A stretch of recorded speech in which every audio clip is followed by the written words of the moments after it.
الحمد للہ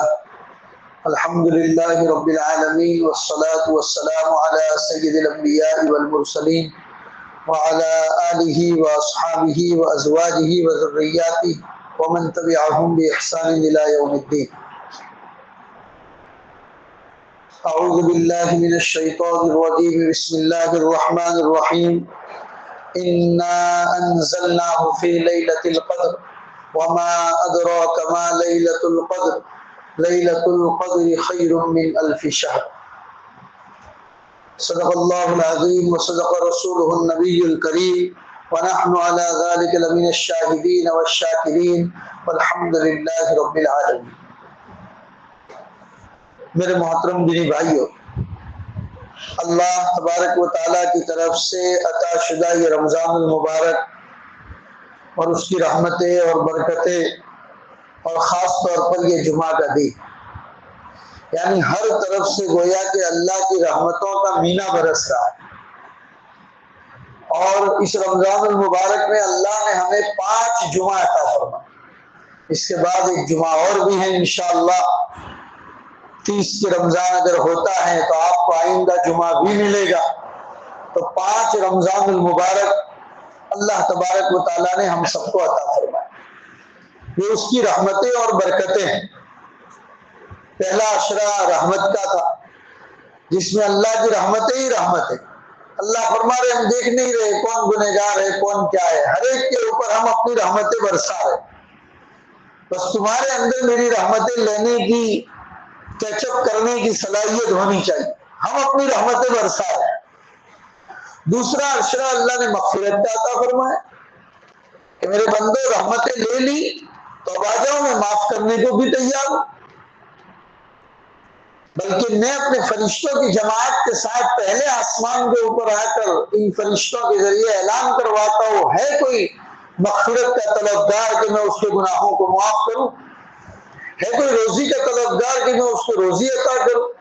ہے کوئی اپنے مسائل کا حل چاہنے والا تو میں اس کے مسائل کو حل کروں؟ اللہ فرماتے ہم تو اعلان کرتے بندے 10 دن آپ کو دیے، مغفرت کا عشرہ آپ کو دیا تاکہ آ کے اپنے تمام گناہوں کی مغفرت کرواؤ۔ ہم معاف کرنے کے لیے تیار ہیں، اور جب جب ہمارے دربار میں آؤ کبھی بھی اپنے گناہوں کی طرف مت دیکھو بلکہ ہماری رحمت کی طرف دیکھو۔ رحمتی وسعت کل شیء، میری رحمت ہر چیز کو گھیرے ہوئے۔ اور زمانے میں اللہ نے بڑے بڑے لوگوں کو معاف کیا ہے۔ بنی اسرائیل کے بڑے بڑے گنہگاروں کے واقعات آتے ہیں۔ ایک آدمی نے 99 قتل کیے، وہ بھی ناحق 99 قتل کیے۔ اللہ کو ہدایت دینا تھا، پچھتایا، اور بعد میں جب توبہ اور استغفار کے لیے کسی کے پاس جانے لگا راستے میں ہی انتقال ہو گیا۔ فرشتے کہہ رہے کہ اللہ تبارک و تعالیٰ اس کا کیا ٹھکانہ ہے؟ فرشتے کہہ رہے کہ 99 اس نے قتل کیے ہیں، فلاں گناہ کیا، فلاں گناہ کیا۔ اللہ تعالیٰ فرماتے ہیں کہ وہ جا کہاں رہا تھا؟ کہ اللہ تیرے دربار میں آ رہا تھا، تیرے دربار میں آ رہا تھا اپنے گناہوں کی توبہ کرتے ہوئے، استغفار کرتے ہوئے، اور اللہ بڑا پشیمان تھا، بڑا شرمندہ تھا۔ اللہ نے فرمایا معاف کرو، جنت میں اس کا ٹھکانہ بنا دو۔ 1 سیکنڈ میں پوری زندگی گناہوں میں گزری، 99 قتل کیے، لیکن خدا کی رحمت جب جوش میں آتی ہے تو اس میں سیکنڈوں کا بھی وقت نہیں لگتا میرے بھائی۔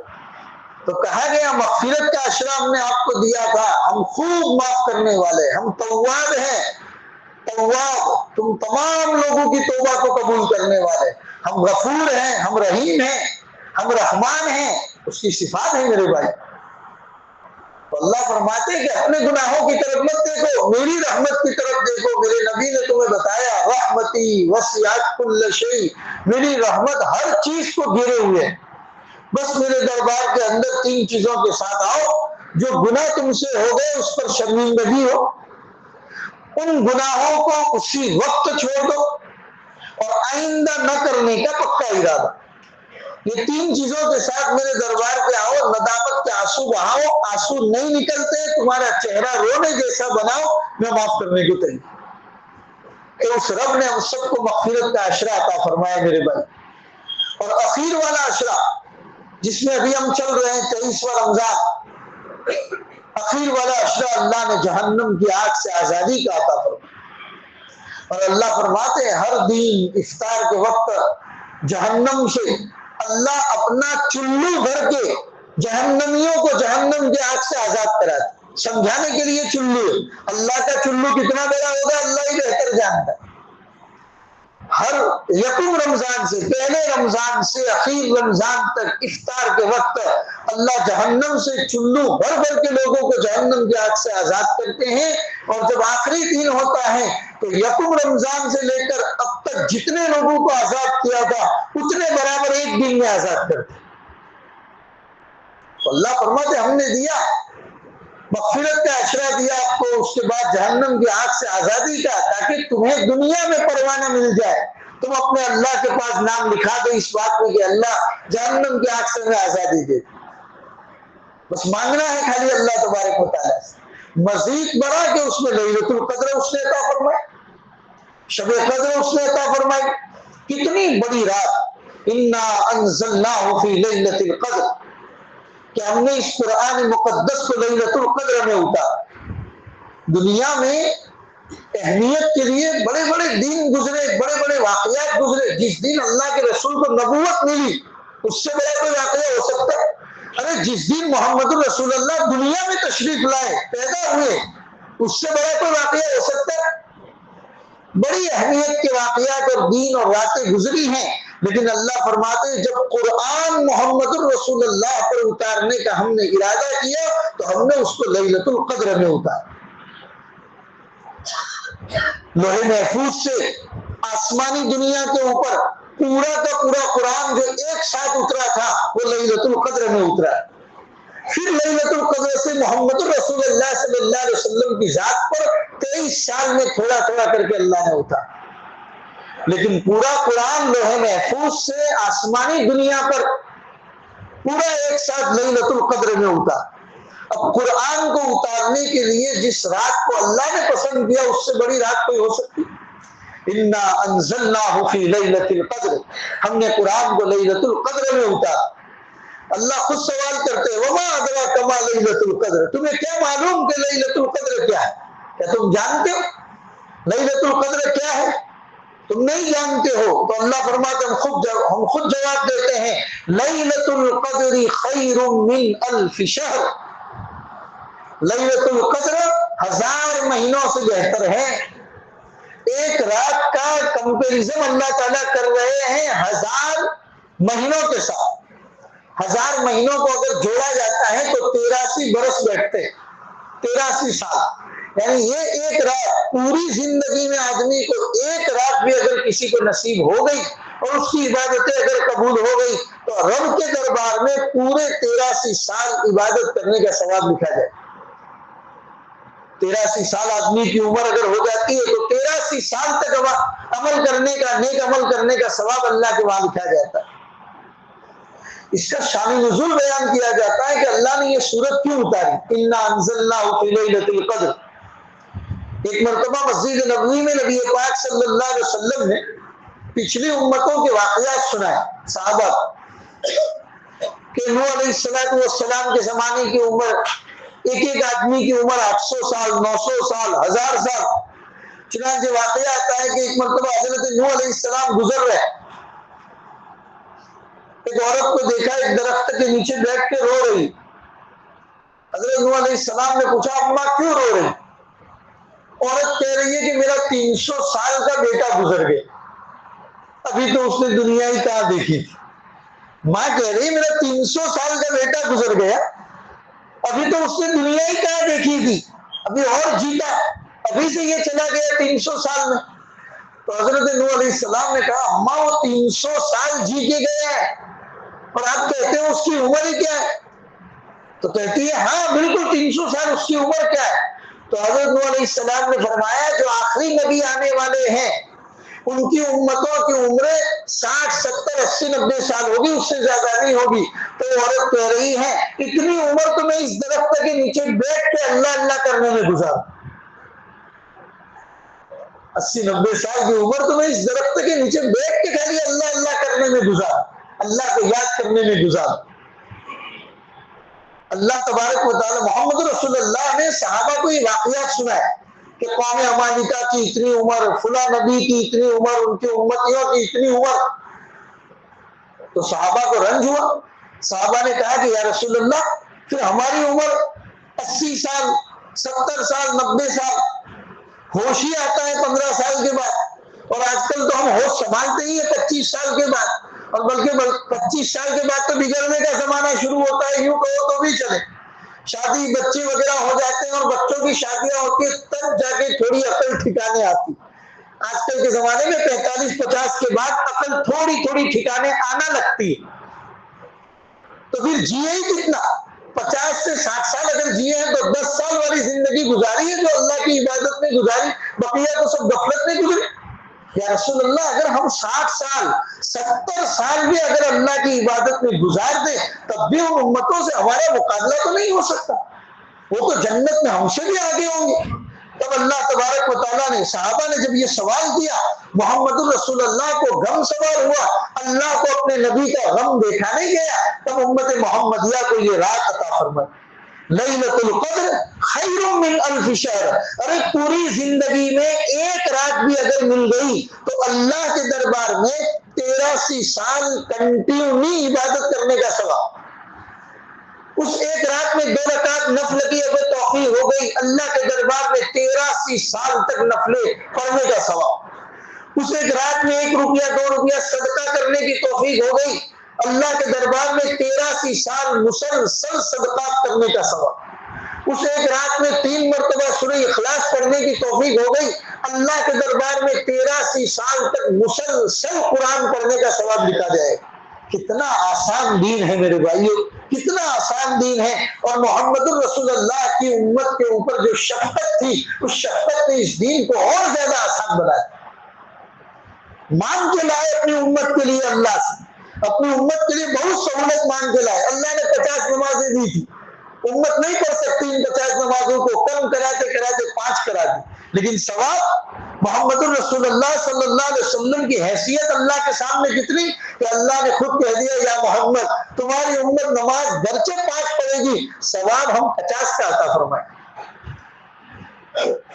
ہزاروں لاکھوں درود و سلام ہو اس آقا پر کہ جس نے اپنی امت کے لیے ہر وقت مانگا میرے بھائی، پورے دین کو آسان بنا کر پیش کیا۔ ورنہ پڑھیے یہودیوں کے دین کو، عیسائیوں کے دین کو، توریت کی شریعت کو، انجیل کی شریعت کو، زبور کی شریعت کو، موسیٰ علیہ السلام کے زمانے کے مسائل کو، بعض مسائل، بعض شریعت کے احکام اتنے بھاری تھے کہ چاہنے کے باوجود امت محمدیہ اس پر عمل نہیں کر سکتی، اور ہمیں امت وسطا بنایا، بیچ والی امت، نہیں ان کو زیادہ پریشر والے کوئی احکام دیے، بڑی سہولت والے تمام احکام دیے۔ نماز لے لو، نماز اللہ فرماتے کھڑے کھڑے نہیں پڑھ پاتے، کوئی بات نہیں بیٹھ کے پڑھو۔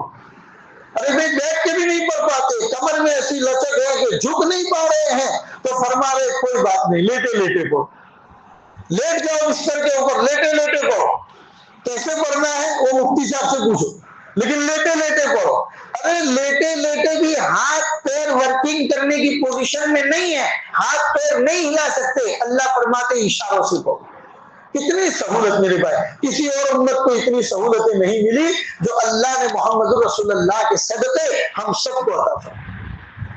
اس لیے اس دین کی قدر کرے میرے بھائی، بغیر مانگے بغیر قربانی کے یہ دین ہمارے گھروں تک پہنچ گیا۔ اللہ نے ایک مسلمان ماحول میں ہم سب کو پیدا کیا، آنکھیں کھولی تو کانوں کے اندر لا الہ الا اللہ، آنکھیں کھولی تو دین کا ماحول، آنکھیں کھولی تو قرآن کا ماحول۔ یہ ماحول بن مانگے اللہ تعالیٰ نے گھر میں آ کے ہمیں عطا فرمایا ہے۔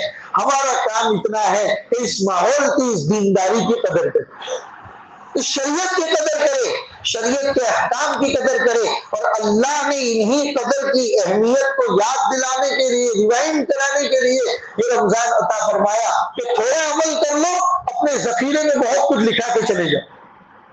لیلۃ القدر اسی لیے عطا فرمائی، لیلۃ القدر خیر من الف شہر، اور آگے فرمایا تنزل الملائکۃ والروح فیہا باذن ربہم۔ یہ رات اتنی مبارک رات ہے کہ حضرت جبرائیل علیہ السلام اپنے تمام فرشتوں کی جماعتوں کو لے کر آسمان کی دنیا کو چھوڑ کر زمین کی دنیا پر اترتے ہیں، گلیوں میں گھومتے ہیں اور مسلمانوں سے ملاقات کرتے ہیں۔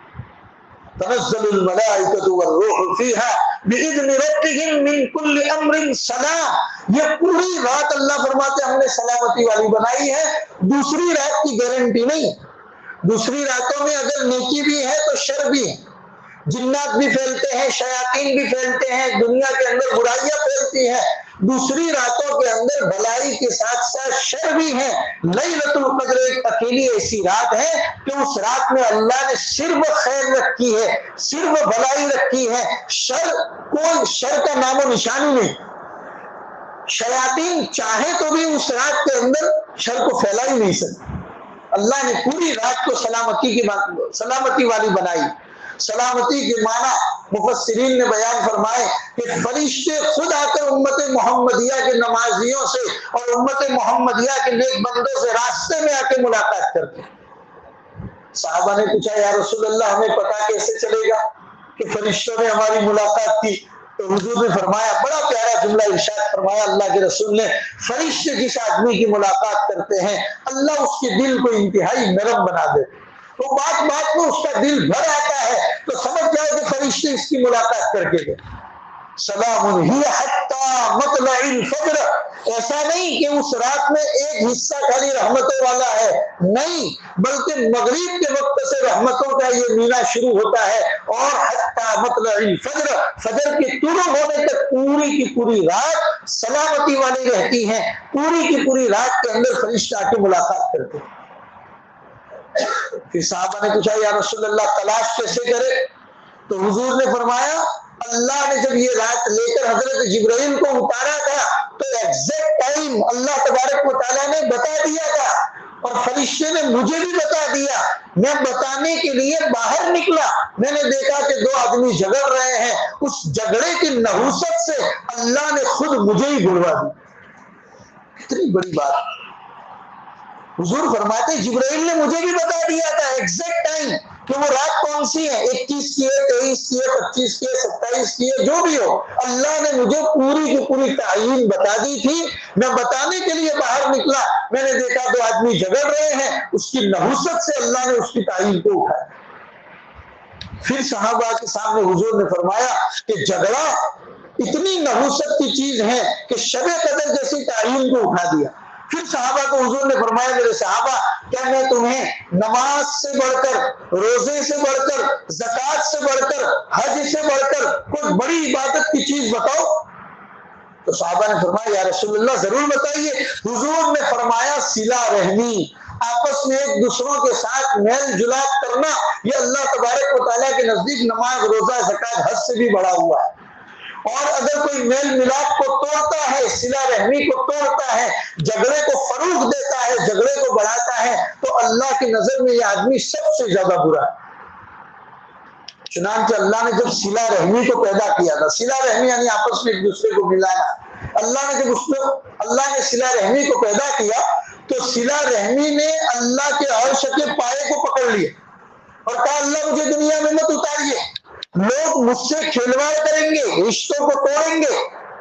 تو اللہ نے فرمایا تمہیں دنیا میں تو اتاریں گے لیکن تمہارے ساتھ ایک چیز اور اتاریں گے۔ صلہ رحمی نے پوچھا یا اللہ وہ چیز کیا ہے؟ تو اللہ نے فرمایا سنو، صلہ رحمی کی اہمیت اتنی بڑی ہے، جو بھی آدمی صلہ رحمی کرے گا، رشتوں کو جوڑنے کا کام کرے گا، وہ سمجھ لو کہ وہ لوگوں کو اللہ کے ساتھ جوڑنے کا کام کرے گا، اور جو آدمی صلہ رحمی کو توڑے گا، رشتوں کو توڑنے کا کام کرے گا، سمجھ لو کہ وہ لوگوں کو اللہ سے توڑنے کا کام کرے گا۔ اتنی بڑی بات بتائی میرے کو، پتا چلا جھگڑا بہت بری چیز ہے، اللہ ہم سب کو اس سے حفاظت فرمائے۔ تو شب قدر کی تعین دو آدمیوں کے جھگڑا کرنے کی وجہ سے اللہ نے اس کو اٹھا لیا۔ پھر حضور نے آگے فرمایا اس کی تلاش کے لیے میں نے رمضان المبارک کا اعتکاف کیا، 11 رمضان سے 20 رمضان کا میں نے اعتکاف کیا، میں نے تلاش کیا لیکن وہ رات مجھے نہیں ملی، لہٰذا اب میں 21 سے 30 کا اعتکاف کر رہا ہوں تاکہ میں اس کو تلاش کروں، اور تمہیں بھی کہتا ہوں کہ تم تاک راتوں میں اس کو تلاش کرو۔ یہ اللہ کے رسول کی حدیث، تاک راتوں راتوں کے اندر اس کو تلاش کرو. 21 کی رات، 23 کی رات، 2 راتیں ہمارے پاس سے گزر گئی میرے بھائی. ہمارے پاس ابھی 25 کی رات ہے، 27 کی رات ہے اور 29 کی رات. یہ 3 راتیں ہمارے پاس ہے. لہذا ایسا نہیں کہ خالی ان 3 راتوں میں ہی کرنا ہے، بلکہ یہ آخری اشرا ان راتوں کی عبادتوں کے اندر گزار. محفلوں کو سجا کر ان راتوں کو برباد مت کرو. پاک راتوں میں خاص طور پر، جیسے کہ آج رات کی تراویح کے بعد بھی میں نے کھڑے ہو کر یہاں پر اعلان کیا کہ 23ویں رات ہے. اور شیخ الاسلام ابن تیمیہ رحمۃ اللہ علیہ نے لکھا ہے کہ رمضان المبارک میں جمعرات کے بعد کی جو رات آتی ہے، اگر وہ تاک راتیں ہیں تو 100% چانسز ہے اس کے شب قدر ہونے. جو آج رات گئی، چنانچہ میں نے تراویح کے بعد کھڑے ہو کے تمام مصلیوں سے کہا کہ میرے بھائی تراویح کے بعد کم از کم 2 رکعت، چاہے صلاۃ التوبہ کی نیت سے، صلاۃ الحاجہ کی نیت سے، صلاۃ الشکر کی نیت سے 2 رکعت ہمارا ہر مصلی پڑھ کے جائے، اور پڑھنے کے بعد وہیں پر بیٹھ کر کم از کم 3 مرتبہ قل هو اللہ احد پڑھ کر جائے، اور پھر اس کے بعد اپنی طاقت کے مطابق 1 روپیے سے لے کر جتنا آپ کی حیثیت ہو صدقہ ضرور کر کے جائے. اگر یہ رات شب قدر بن گئی، 83 سال تک اللہ کے سامنے نماز پڑھنے کا ثواب، 83 سال تک اس کے راستے میں صدقہ کرنے کا ثواب، 83 سال تک مکمل قرآن پڑھنے کا ثواب. تو میرے بھائیو ابھی بھی ہمارے پاس 25، 27 اور 29 کی راتیں ہیں. ان راتوں کی خوب قدر کریں اور ان راتوں کے اندر عبادتوں کا اہتمام کریں. عبادت کیا کریں؟ عبادت کوئی متعین نہیں ہے. عبادت کوئی متعین نہیں ہے. اگر آپ کچھ نہیں کر پاتے، گھر چلے گئے، 2 رکعت تہجد کی نیت سے پڑھ کے سو جاؤ. پوری رات آپ کی جو سونے میں گزری اللہ کے بعد عبادت میں چلی جائے. لیٹے لیٹے بستر کے اوپر ہاتھ میں تسبیح لے کر تسبیح پڑھتے رہو، پڑھتے پڑھتے سو جاؤ. کوئی مخصوص عبادت نہیں ہے. جو آپ کو آتا ہے، اللہ اللہ آتا ہے، اللہ اللہ پڑھتے جائیے، اللہ اکبر پڑھتے جائیے، سبحان اللہ پڑھتے جائیے، الحمدللہ پڑھتے جائیے. جو آپ کو آتا ہے وہ ان راتوں کے اندر کچھ نہ کچھ ٹوٹا پھوٹا عبادت کر کے سو، تاکہ کل قیامت کے دن اللہ کے حضور کہہ سکو اللہ میں نے اپنی طاقت کے مطابق کیا. ان راتوں کے اندر ہمیں عمل کرنا ہے. دوسرا اہم اور ضروری کام ہمارا جو آتا ہے اس آخری عشرے کے اندر، وہ صدقۃ الفطر کی تیاری ہے. میرے کو صدقہ فطر ادا کرنا ہے. ہر آدمی کو، ہر جاندار کو عید کے دن آپ کے گھر میں جو بھی جاندار ہوگا انسان، اس کا صدقہ فطر ادا کرنا ہے. مان لو کہ رات کو 3:30 بجے کو بچہ پیدا ہو گیا، اس کا بھی صدقہ فطر آپ کو صبح دینا پڑے. مان لو کہ رات کو 3:30 بجے کوئی گزر گیا، اس کا صدقہ فطر نہیں دینا. یعنی جس دن عید ہے اس دن صبح آپ کے گھر میں جتنے جاندار لوگ موجود ہیں ان تمام کا صدقہ فطر آپ کو ادا کرنا ہے. صدقہ فطر اللہ نے واجب کیا ہے غربا اور مساکین کا حق سمجھنے کے لیے، تاکہ جس طرح آپ اپنے گھر کے اندر خوشیاں مناتے ہیں، آپ نے عید کی تیاریاں کر لی، اپنے بچوں کے لیے کپڑوں اور خوشبوؤں کا انتظام کر دیا، تو غریب بھی اپنے گھر کے اندر عید کی خوشی کا انتظام کر دیا. اللہ نے اسی لیے صدقہ فطر کو رکھا ہے. ارے رمضان ہی اللہ نے اس لیے اتارا تاکہ بھوکا رہ کر کسی کی غریبی کا اور کسی کی بھوک کا آپ کو احساس، پیاسا رہ کر کسی کی پیاس کا آپ کو احساس، اسی لیے اللہ نے رمضان اتارا. تو صدقہ فطر بھی اسی لیے. صدقہ فطر کے مسائل تو یہاں پر بیان نہیں کیے جا سکتے. البتہ آپ کے گھر میں بالغ بچے جو ہیں، باپ کی ذمہ داری نہیں ہے کہ بالغ بچوں کا صدقہ فطر وہ ادا کرے. اگر کر دیتا ہے باپ تو اچھی بات ہے، ورنہ باپ کی پکڑ نہیں. ہاں نابالغ بچے جو ہیں ان کا صدقہ فطر ادا کرنا یہ باپ کی ذمہ داری ہے. اگر نابالغ بچوں کے پاس اپنا پیسہ ہے، پاکٹ منی ہے، باپ چاہے تو ان کے پیسوں میں سے لے کر بھی صدقہ فطر ادا کر سکتے. لیکن نابالغ بچوں کی ذمہ داری باپ کی، بالغ بچوں کی ذمہ داری باپ کی نہیں ہے. باپ اگر ادا کرتا ہے تو بہت اچھی بات. صدقہ فطر کیا ہے میرے بھائی؟ 2.25 کلو گیہوں، وہ گیہوں جو آپ اپنے گھر میں استعمال کرتے ہیں، سم تھنگ اس کی قیمت آج کل کے ریٹ میں 75 روپیز ہے. ایک آدمی کا صدقہ فطر 75 روپیہ 75 روپیز ہوگا. اگر گیہوں سے ادا کرنا چاہتا ہے تو صدقہ فطر میں 4 آپشن محمد رسول اللہ صلی اللہ علیہ وسلم نے عطا فرمائے. جو انتہائی نچلے درجے کے لوگ ہیں، جو زیادہ افورڈ نہیں کر پا رہے، تو ان کے لیے سہولت یہ ہے کہ وہ صدقہ فطر گیہوں سے ادا کرے جن کی آج کی قیمت 75 روپیز. اگر اللہ نے آپ کو تھوڑا مالدار بنایا، آپ کہتے ہیں مفتی صاحب میں تو اس سے اوپر تھوڑا جا سکتا ہوں، تو جو سے ادا کرو، جو جس کو انگریزی میں بریلی یا کیا بولتے ہیں اس کو، جو سے ادا کرو، کیونکہ محمد رسول اللہ صلی اللہ علیہ وسلم کے زمانے میں، صحابہ کے زمانے میں اتنا پیور ریفائن والا گیہوں میسر نہیں تھا، زیادہ تر ان کے گھروں کے اندر جو کی روٹیاں بنا کرتی تھی. تو جو بھی ہے، جو کی آج کی قیمت 125 125 روپیہ آج کی قیمت. اگر کوئی آدمی صدقہ فطر جو سے ادا کرنا چاہے تو 125 روپے کے ذریعے اس کو ادا کر سکتا ہے. اور اگر اللہ نے آپ کو مزید کیفیبل بنایا ہے، آپ چاہو تو اور زیادہ صدقہ فطر تھوڑا اور اوپر بڑھ کے دے سکتے ہو، تو کھجور سے ادا کرو. ہاں، کھجور اگر آپ ادا کریں گے تو آپ کو 3.5 کلو سے ادا کرنا پڑے گا. یہ گیہوں میں خالی آپشن تھا کہ 2.25 کلو، بقیہ 3 میں، جو میں، کھجور میں، کشمش میں، ان تینوں میں 3.5 کلو بیٹھے گا. تو کھجور آپ گھر میں کون سی لاتے ہیں؟ 200 روپے کلو کے حساب سے لاتے ہیں تو 700 روپے بیٹھے گا.